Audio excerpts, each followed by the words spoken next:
Kamusta sa inyong lahat dyan? Bago tayo magsimula, gusto ko lang itanong sa inyo, baka mataas ang inyong kolesterol.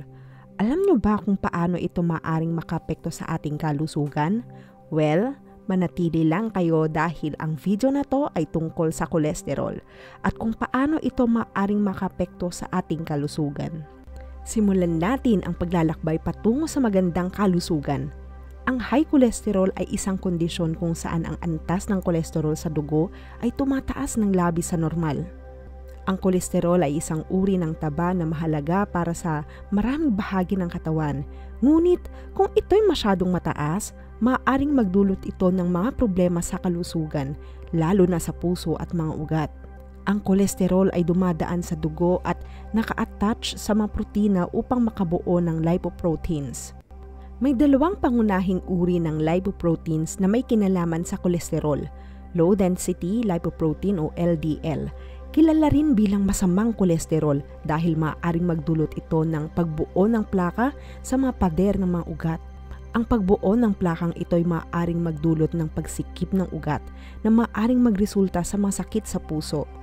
High-density lipoprotein o HDL, kilala bilang mabuting kolesterol dahil ang pangunahing tungkulin nito ay alisin ang sobrang kolesterol mula sa dugo at dalhin ito pabalik sa atay para maalis sa katawan.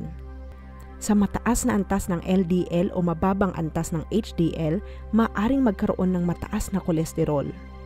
Ang pagsusuri ng kolesterol ay madalas na sinusuri sa apat na bahagi. Total cholesterol, ito ay kabuuang dami ng kolesterol sa iyong dugo, kabilang ang LDL at HDL. LDL cholesterol, ito ang dami ng masamang kolesterol sa iyong dugo. Kapag mataas ito, maaaring magkaroon ng panganib sa sakit sa puso. HDL cholesterol, ito ang dami ng mabuting kolesterol sa iyong dugo. Ang mataas na antas nito ay maganda para sa kalusugan ng puso. Triglycerides, ito'y isang uri ng taba sa dugo na nagdadala ng enerhiya.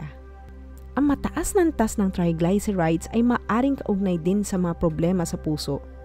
Ang mataas na antas ng kolesterol, lalo na ang mataas na antas ng masamang kolesterol o LDL, ay nagdudulot ng iba't ibang mga komplikasyon sa kalusugan. Narito ang ilan sa mga posibleng komplikasyon ng mataas na kolesterol: atherosclerosis. Ang mataas na antas ng LDL cholesterol ay maaaring magresulta sa pagbuo ng mga plaka sa mga pader ng mga ugat, isang kondisyon na tinatawag na atherosclerosis. Ang mga plakang ito ay maaaring magsanhi ng pagsikip o pagsara ng mga ugat na maaaring magdulot ng iba't ibang mga problema sa puso at sirkulasyon ng dugo. Sakit sa puso. Ang atherosclerosis sa mga puso ay maaaring magdulot ng angina o heart attack. Ang pagsasara ng ugat na nagdadala ng dugo sa puso ay maaaring magresulta sa kawalan ng oxygen at nutrisyon sa mga bahagi ng puso na maaaring magdulot ng pinsala o kamatayan ng bahagi ng puso. Sakit sa utak. Ang atherosclerosis sa mga ugat ay nagdudulot ng dugo sa utak ay maaaring magdulot ng stroke. Kapag ang daloy ng dugo patungo sa utak ay naapekto, maaaring magkaroon ng hindi sapat na oxygen at nutrisyon sa utak na maaaring magresulta sa pinsala ng utak. Hypertension. Ang mataas na antas ng kolesterol ay hindi maaaring makatulong sa pagbuo ng plaka sa mga ugat na maaaring magresulta sa pagsikip ng mga ugat at pagtaas ng presyon ng dugo. Peripheral artery disease o PAD, ito'y isang kondisyon na nagaganap kapag ang atherosclerosis ay nangyayari sa mga ugat at nagdudulot ng dugo sa iba't ibang bahagi ng katawan tulad ng mga binti. Ang PAD ay maaaring magdulot ng pamamaga, sakit at paminsang panginginig sa mga paa. Chronic kidney disease.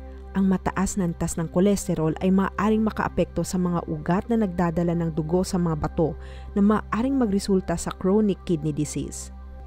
Santomas. Ang mga mataas na antas ng kolesterol ay maaaring magdulot ng santomas o malalambot na bukol na nagkakaroon ng puting kulay sa iba't ibang bahagi ng katawan. Ang mataas na antas ng kolesterol ay maaaring hindi nagpapakita ng anumang mga kakaibang sintomas sa simula. Karaniwan, ito'y isang tahimik na kondisyon na maaaring mapansin lamang kapag nagdudulot na ito ng malubhang komplikasyon tulad ng pagsakit sa puso o stroke.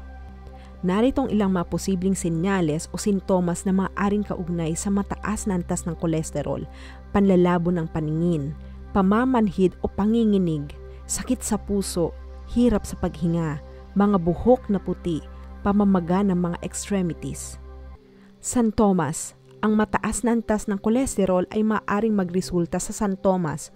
Ito ay malambot na bukol na nagkakaroon ng puting kulay lalo na sa paligid ng mata, siko, tuhod o likod.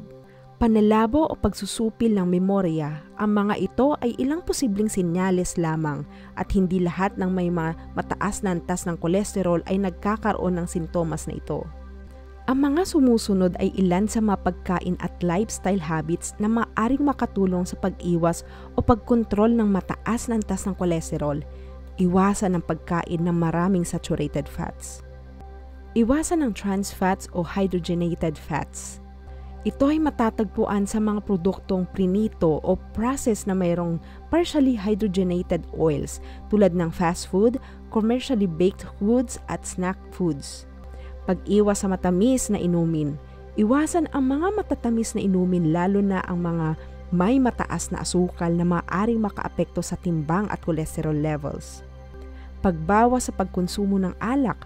Ang labis sa pag-inom ng alak ay maaaring magdulot ng mataas na antas ng triglycerides. Hanggat maaari, limitahan ang pag-inom ng alak. Pagkakaroon ng malusog na diet. Iwasan ang pagkain ng masyadong maraming taba sa pangkahalatan. Pumili ng mga pagkain na mayaman sa bitamina, mineral at fiber tulad ng prutas, gulay at whole grains. Pag-iwas sa sobrang asin. Ang sobrang asin sa iyong dieta ay maaaring makatulong sa pagtaas ng blood pressure na maaaring magdulot ng iba't ibang mga problema sa puso.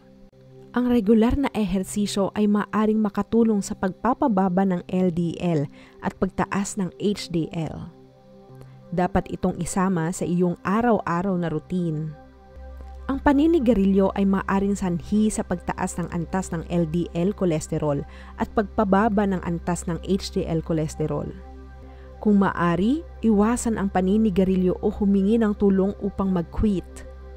Ang pag-maintain ng malusog na timbang ay maaaring makatulong sa pagkontrol ng antas ng kolesterol. Mahalaga ang regular na pagsusuri ng kolesterol upang mamonitor ang iyong kalusugan at masiguro na nasa tamang antas ang iyong kolesterol. Sa pagtatapos ng video na ito, nais kong bigyan diin kung gaano kahalaga ang pag-aalaga sa ating puso at kalusugan.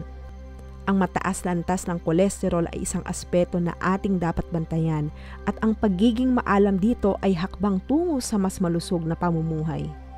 Maraming salamat mga kaibigan sa pagtutok sa ating video ngayon mga ka-health.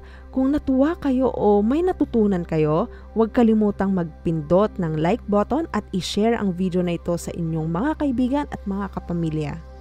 Dito nagtatapos na ang ating video. Gusto ko lang ulit magpasalamat sa inyo lahat sa pagiging parte ng ating komunidad. Hanggang sa susunod na video mga ka-health, mag-ingat kayo palagi at mangyaring alagaan ang iyong kalusugan. Maraming salamat at hanggang sa muli!